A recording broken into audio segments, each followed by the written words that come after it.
Assalamualaikum warahmatullahi wabarakatuh. Halo teman-teman semua, kembali lagi bersama saya Raffi Ahmad Razak dari Razaker. Dan ini adalah follow up atau kelanjutan dari video yang saya upload sebelumnya. Dimana sebelumnya saya menjelaskan mengenai peristiwa yang terjadi sepanjang Juni 2026 yang berujung demo mahasiswa. Nah, trigger utamanya adalah ini teman-teman. Dimana harga bensin per 10 Juni 2026 jenis Pertamax 92 itu naik dari 12.300 menjadi 16.250, serta Pertamax Green 95 dari 12.900 menjadi 17.000, teman-teman. Nah, selain Pertamina, BP dan Vivo itu juga naikkan harga, di mana kalau jenis bensin BP itu dari BP 92 di mana seharga sebelumnya dari 12.390 menjadi 16.670, lalu BP Ultimate dari 12.930 menjadi 17.240. Vivo untuk kelas yang Revo 92 itu dari 12.390 menjadi 16.670, lalu Revo 95 dari 12.930 menjadi 17.240. Nah, ini kenapa sih teman-teman? Mungkin teman-teman bertanya, kenapa bisa naik ini harga? Tebakannya mungkin perang, Strait Hormuz dan lain-lain. Atau ada beberapa yang udah negatif yang karena udah nih gara-gara bahlil dan segala macam. Oke. Teman-teman, ada alasan logisnya sebenarnya kenapa BBM sampai naik. Jadi PT Pertamina Persero melalui Pertamina Patraniaga itu menyesuaikan harga produk BBM jenis non-subsidi. Jadi yang tadi Pertamax dan Pertamax Green 95. Sedangkan untuk varian lainnya dari Pertamax Turbo, Dex, Dexlite, Pertalite, dan Solar itu tetap. Nah, alasannya karena yang pertama itu Pertamina Patraniaga menegaskan perubahan harga ini didasarkan pada perhitungan matang yang mempertimbangkan kondisi pasar global dan regulasi energi nasional. Dari formula harganya, kenaikan mengikuti mekanisme evaluasi berkala yang mempertimbangkan perkembangan harga minyak dunia serta harga pasar keekonomian. Lalu, koordinasi dengan pemerintah. Keputusan harga tetap dikoordinasikan bersama pemerintah selaku regulator untuk menjaga keberlanjutan pasokan energi nasional.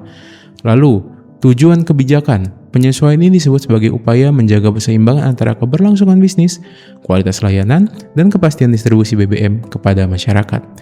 Nah, tentu saja ini menuai kritik dari masyarakat.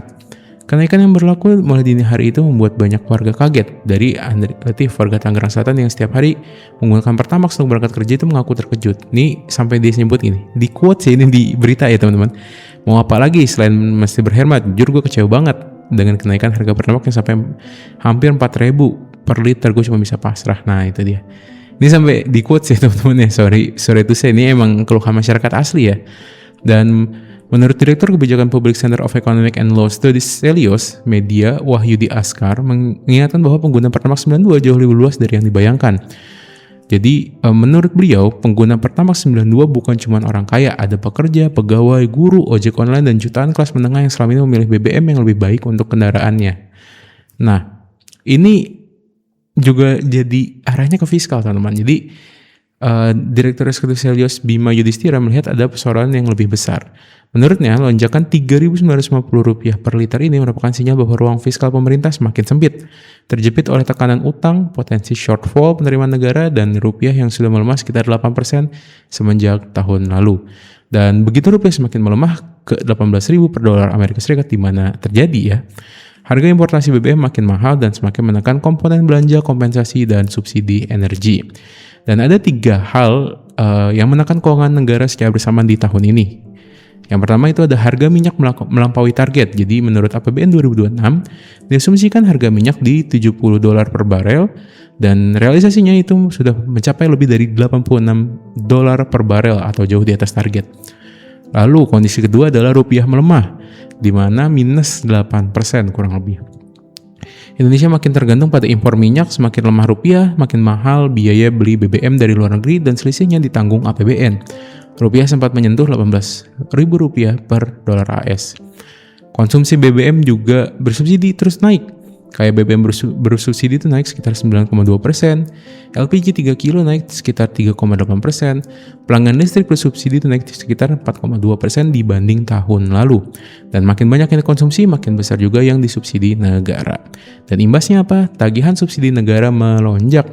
Per Mei 2026, total belanja subsidi dan kompensasi energi mencapai 203,7 triliun rupiah atau naik 208% dari tahun lalu di mana cuma 66,1 triliun rupiah. Yang sering tidak disadari, publik itu sebagian besar dari angka itu bukan subsidi biasa, melainkan kompensasi pembayaran pemerintah ke Pertamina untuk menutupi selisih antara harga jual BBM di SPBU dengan harga aslinya di pasar. Ketika beban itu sudah terlalu besar, menaikkan harga Pertamax adalah satu-satunya cara ya bisa dibilang untuk meringankan tagihan tersebut. Nah, teman-teman, efeknya apa sih? Dampak kenaikan harga BBM ke kehidupan kita. Kenapa kemarin sampai di demo? Karena konsumen itu beralih dari Pertamax ke Pertalite. Jadi Pertalite itu bisa langka, teman-teman. PT Pertamina Persero resmi menaikkan harga BBM ya kan. Nah, abis itu orang akan migrasi konsumen bahasa sistemnya. Nah, tadinya yang menggunakan yang tadinya non subsidi si Pertamax ini, jadi menggunakan ke subsidi karena gap harganya jauh.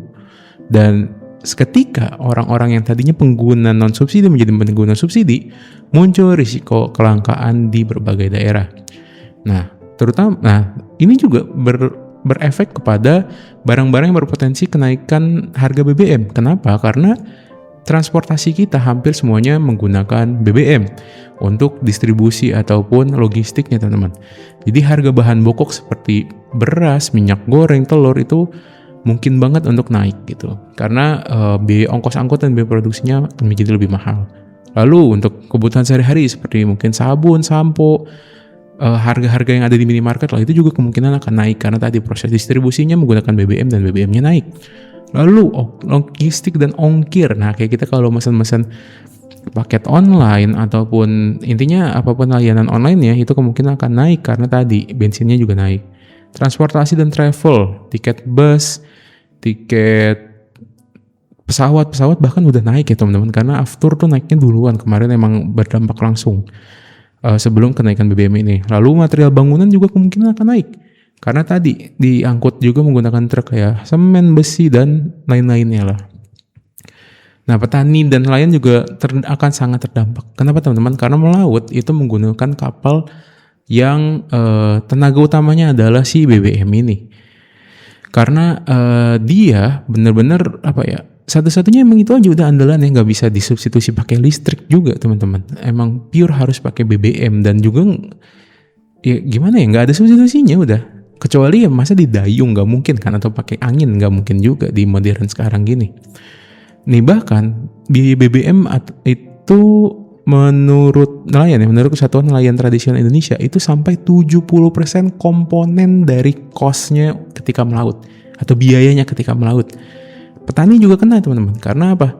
Traktor hingga pompa air itu pakai BBM semua dan biaya produksinya otomatis membengkak.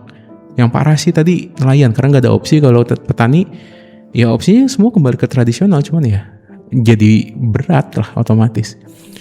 Lalu yang terdampak tapi tidak terlalu langsung itu UMKM teman-teman. Kenapa? Karena kenaikan otomatis itu membuat biaya logistik dan harga bahan baku membengkak dan langsung mempengaruhi operasional mereka.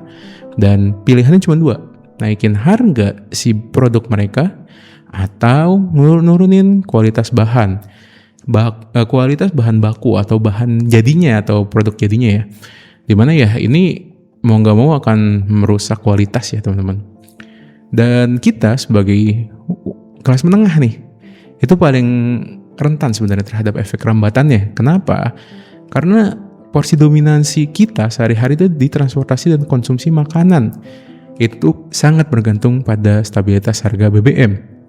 Dan kondisi ini diperparah dengan laju pertumbuhan gaji yang cenderung stagnan. UMP 2026 itu hanya naik 5-8%. Sedangkan kenaikan BBM 23 hingga 32%.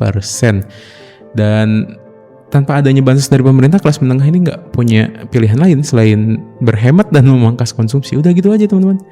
Bahkan kalau kita tapi kalau kita melihat dari sisi yang lain ya, misalnya sektoral saham ya, rotasinya seperti apa? Potensi yang dirugikan tadi yang disebutkan, sektor logistik, consumer goods, retail, otomotif, properti, perikanan, perkebunan gitu, itu akan dirugikan. Tapi ada yang diuntungkan juga, kayak sektor migas, sektor energi, sektor perkapalan, dan sektor sawit atau perkebunan lah intinya.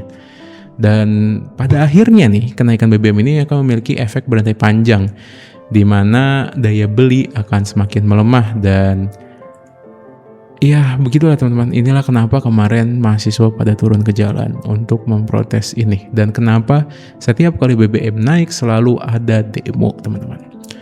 Mungkin segitu aja yang bisa saya jelaskan mengenai efek berantai dari kenaikan BBM ini. Jangan lupa like, comment, share, dan subscribe channel ini untuk mengetahui hal-hal bersifat ekonomi ini, teman-teman. Terima kasih telah menonton. Nama saya Raffi Ahmad Rezak dari Razakar. Izin pamit undur diri. Assalamualaikum warahmatullahi wabarakatuh. Sampai jumpa.